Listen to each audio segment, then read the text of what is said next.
누구는 이 일을 완연하다고 말했습니다. 지난 여름의 불볕 더위는 강렬한 기억으로 남았지만 우리 몸은 그렇지가 않습니다. 벌써 잊은 것 같습니다. 아침 저녁으로는 서늘한 정도를 넘어 우리를 움츠러들게 할 정도이기 때문입니다. 이런 때 사람들은 생각이 많아지고 그런 생각들은 자칫 회한에 이르게 합니다. 언제 어느 때고 후회 없는 삶이 있겠습니까마는 이 계절에는 더욱 그러한 것 같습니다. 그런 까닭에 마음은 텅 빈 휑한 느낌을 금할 수 없습니다. 성도 여러분의 영혼에 우리 주님으로부터 오는 평안을 기원합니다. 오늘 성경은 시대 상황이라는 배경이 있습니다. 모든 성경도 그렇겠습니다만 이 경우는 좀 특별합니다. 초대교회 문서 디다케가 있는데 가르침이라는 뜻입니다. 이 책은 요한 2서와 요한 3서를 이해하는데 아주 유용합니다. 처음 교회는 사도들에 의해 선보인 순회 목회가 대세였지만 이 즉 서기 100년경부터는 한 곳에 머물며 그 지역을 책임지는 형태로 바뀌고 있었습니다. 이런 상황에서 요한이서는 아무나 받아들이지 말라고 권고합니다. 10절입니다.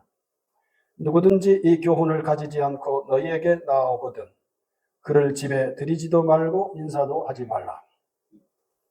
그리고 요한 3서는 내치지 말고 오히려 받아들일 것을 권고합니다. 역시 10절입니다. 그러므로 내가 가면 그 행한 일을 잊지 아니하리라. 그가 악한 말로 우리를 비방하고도 오히려 부족하여 형제들을 맞아들이지도 아니하고 맞아들이고자 하는 자를 금하여 교회에서 내쫓는도다. 그래서 8절에서는 그러므로 우리가 이 같은 자들을 영접하는 것이 마땅하니라고 분명하게 의중을 밝힙니다. 따라서 여기서 우리는 이 두 가지 일이 겹치는 것을 알 수 있습니다. 순회 전도는 시대에 뒤처지는 방식으로 여겨졌으나 그렇다고 그런 일이 아주 물러난 것만은 아니었습니다.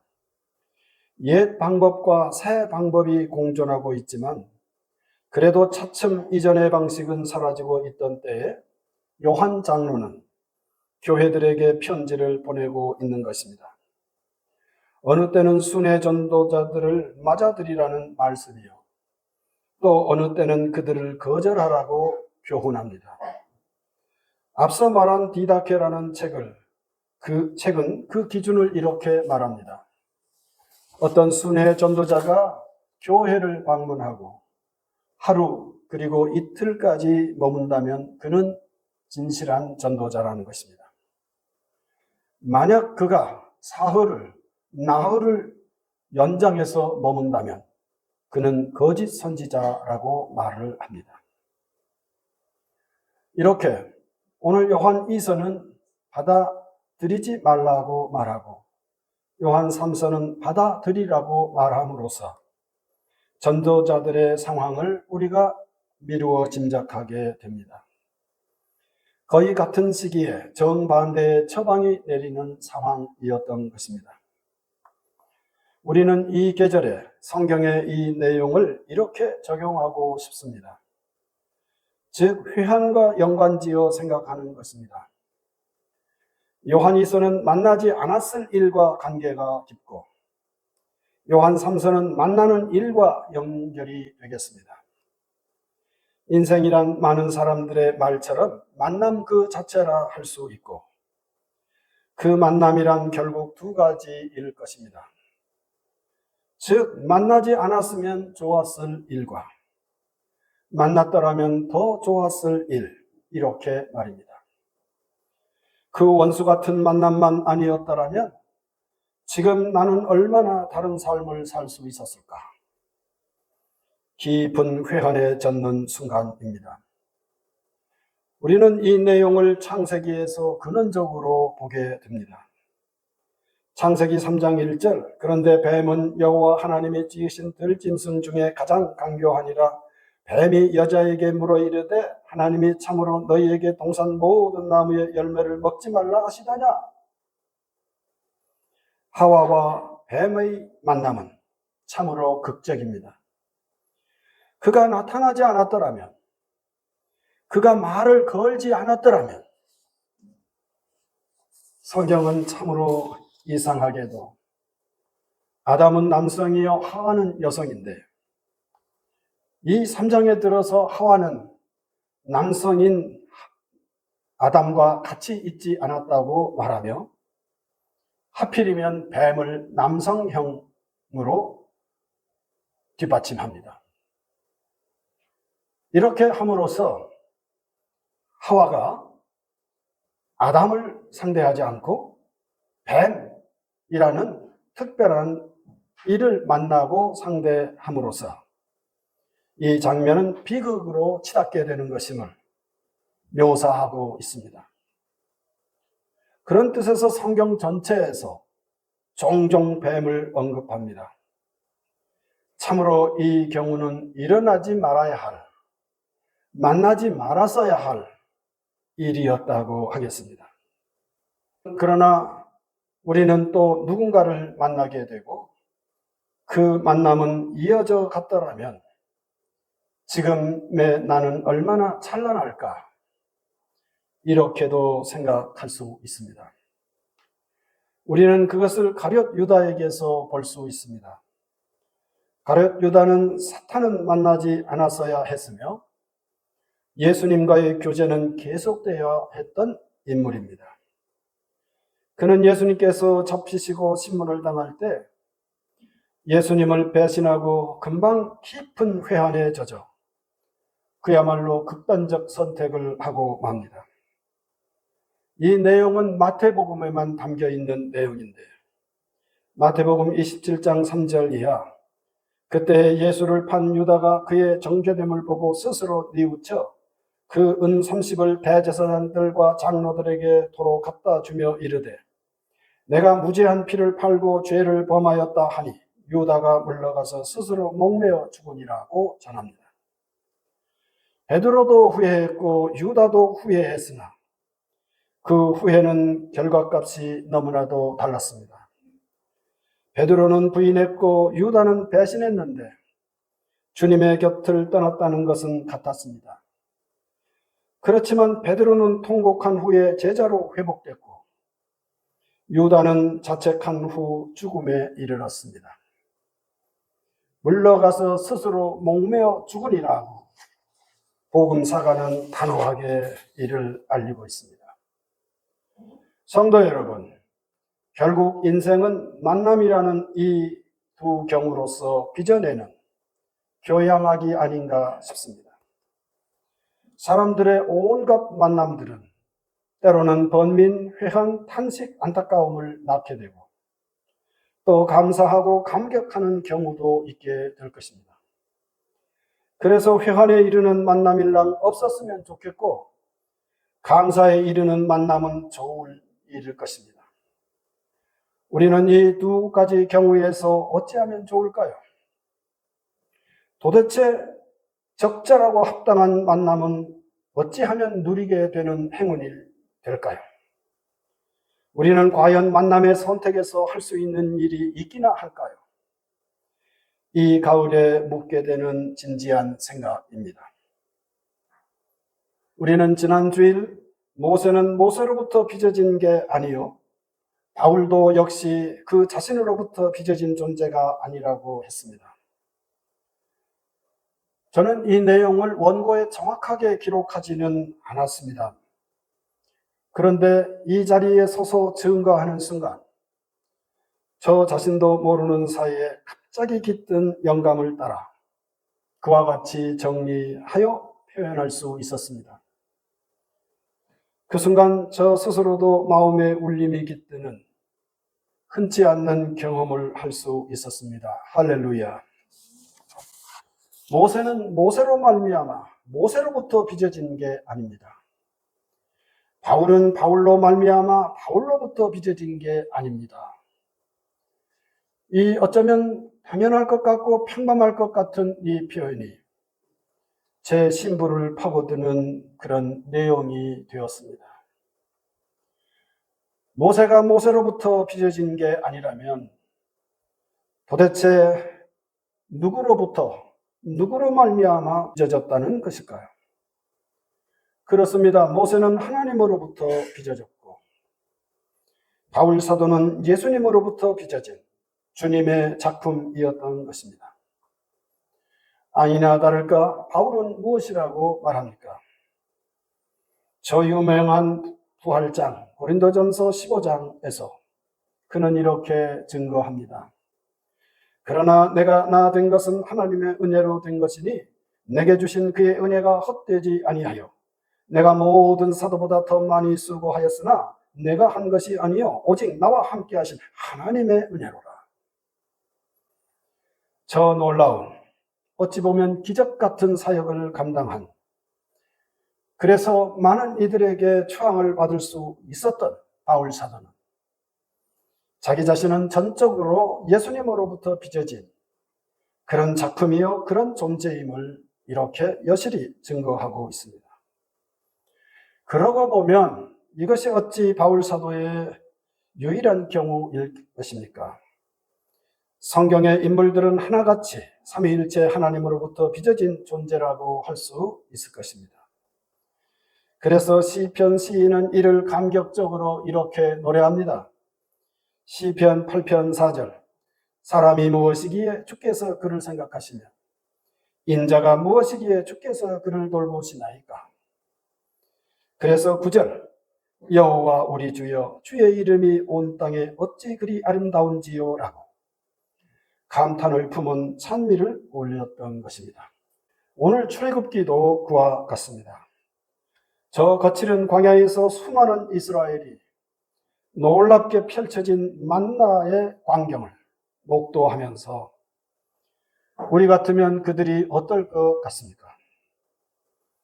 아마도 그동안 원망했던 모세를 달리 보았을 것이고 아론을 달리 보며 저들의 영광을 노래하지 않았을 것 아닙니까? 모세의 영광을 그들이 생각하고 이것은 모세로 말미암은 영광이다, 기적이다 이렇게 말했을 것 같습니다. 그런데 오늘 성경은 여지없이 우리들의 추측을 무너뜨립니다. 그 광경은 여호와의 영광이 드러나는 광경이라고 말합니다.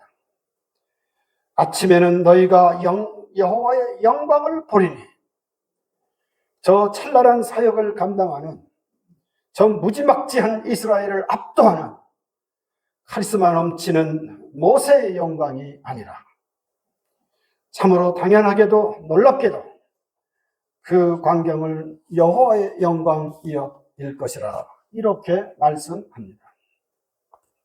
저 놀라운 일은 오로지 하나님으로 말미암는 표적이었을 뿐 모세도 아론도 끼어들 수 없는 오롯이 하나님의 일이요 하나님만의 영광이 나타나는 기회였더라는 말씀입니다.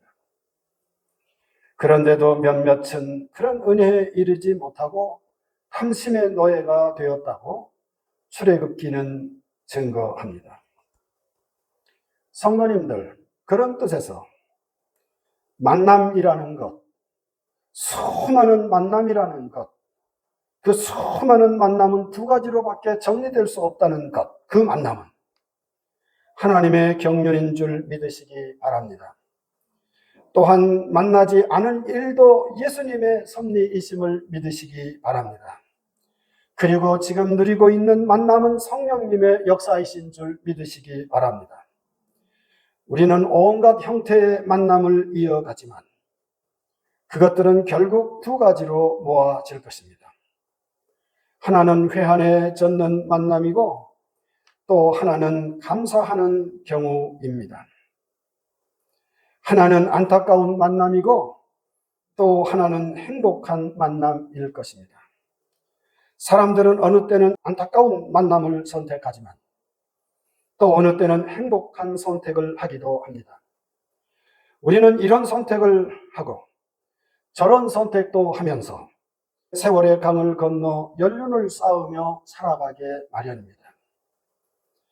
언제나 행복한 선택을 하는 이도 없고 언제나 불행한 선택만을 하는 것도 아닐 것입니다. 물론 한 번 선택이 일생을 좌우하는 경우도 없지 않지만 대개는 이런저런 선택을 하면서 우리는 살아갑니다. 성도 여러분, 그러나 이런 종류의 만남만 있지 않습니다. 온갖 종류의 만남과 선택을 모두 아우르는 그런 만남이 있음을 기억하십시오. 오늘 요한은 그것을 증거하고 있습니다. 인사도 하지 말아야 할 그런 만남도 있겠고 만났어야 더욱 복될 그런 만남도 있겠지만 그 모든 만남을 조성하시는 분이 있음을 증거하고 있더라는 것입니다. 9절, 지나쳐 그리스도의 교훈 안에 거하지 아니하는 자는 다 하나님을 모시지 못하되 교훈 안에 거하는 그 사람은 아버지와 아들을 모시느니라고 말씀합니다. 그리스도인, 그리스도 교회가 만남을 선택하는데 그 만남을 선택하고 그 만남을 결정하는 분은 아버지와 아들이라는 점입니다. 조금은 어그러진 만남이었으나 끝내 그 만남을 통해 주님의 일을 이루어 가시는 그런 분이시다라는 사실입니다. 요한복음 9장 2절 이하의 말씀입니다. 맹인이 된 게 도대체 누구의 죄입니까? 제자들이 물었을 때 예수께서 대답하시되 이 사람이나 그 부모의 죄로 인한 것이 아니라 그에게서 하나님이 하시는 일을 나타내고자 하심이라고 말씀합니다. 이 맹인이 만난 그 장애 현실은 사실은 누구의 허물, 누구의 죄도 아니고 하나님의 일을 하기 위한 계기가 될 것이라고 말씀하시고 이 말씀, 이 약속을 따라 주님은 그 사람을 찬찬히 세밀하게 만나 주셨습니다. 그리고 그는 새로운 인생을 살아갈 수 있었습니다. 그래서 성경은 무엇이라고 말합니까? 이사야서 55장 6절, 너희는 여호와를 만날 만한 때에 찾으라. 가까이 계실 때에 그를 부르라고 권하고 계십니다.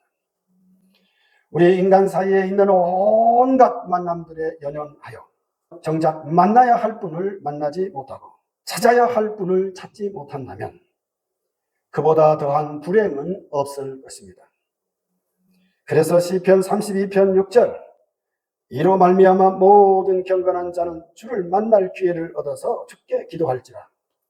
진실로 홍수가 범람할지라도 그에게 미치지 못하리이다 라고 노래합니다. 우리의 만남을 온전하고 충분하게 하시는 분이 계심을 믿고 의지하기에 그리스도인들은 그분을 찾고 그분께 기도드립니다.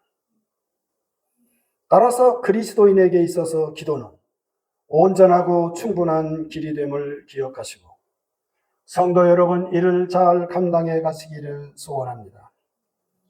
일하고서 기도하는 게 아니라 기도하고 기도하면서 일하는 그리스도인이 되기를 원합니다. 만난 후에 기도하고 기도하는 게 아니고 기도하고 기도하면서 만나시기를 기원합니다. 이게 그리스도인의 모형임을 믿습니다. 아멘. 이 가을에 성도 모두는 사람들의 이런저런 만남 때문에 속앓이를 하는 데서 일어나 그 모든 만남을 주도하시고 바꾸시고 주님의 뜻으로 섭리해 가시는 분을 참여하시기를 원합니다. 바울 사도는 이렇게 증언합니다. 우리가 알거니와 하나님을 사랑하는 자, 곧 그의 뜻대로 부르심을 입은 자들에게는 모든 것이 합력하여 선을 이루느니라. 로마서 8장 몇 절 말씀? 28절 말씀. 그래서 우리는 이렇게 찬송합니다. 울어도 못하네. 힘써도 못하네. 참아도 못하네. 나를 구원하시리 누구밖에 없네? 예수밖에 없네 라고 우리의 온 마음을 다해서 찬미하는 것입니다. 이런 기쁨이 이 계절에 모든 성도 속에 가득하기를 주님의 이름으로 기원합니다. 하나님, 지금 옛 생각으로 우리로 하여금 범민하지 말게 하시고 예수님을 따라 하나님께 나아오는 그런 성령 충만함을 주시옵소서. 성령 하나님 안에서 이전에 우리의 선택, 우리의 만남을 우리 주님께 올려드리며 그것이 끝내 선에 이루게 될 것을 저희들이 확신하며 기도하게 하옵소서. 우리 주 예수 그리스도의 이름으로 기도하옵나이다. 아멘.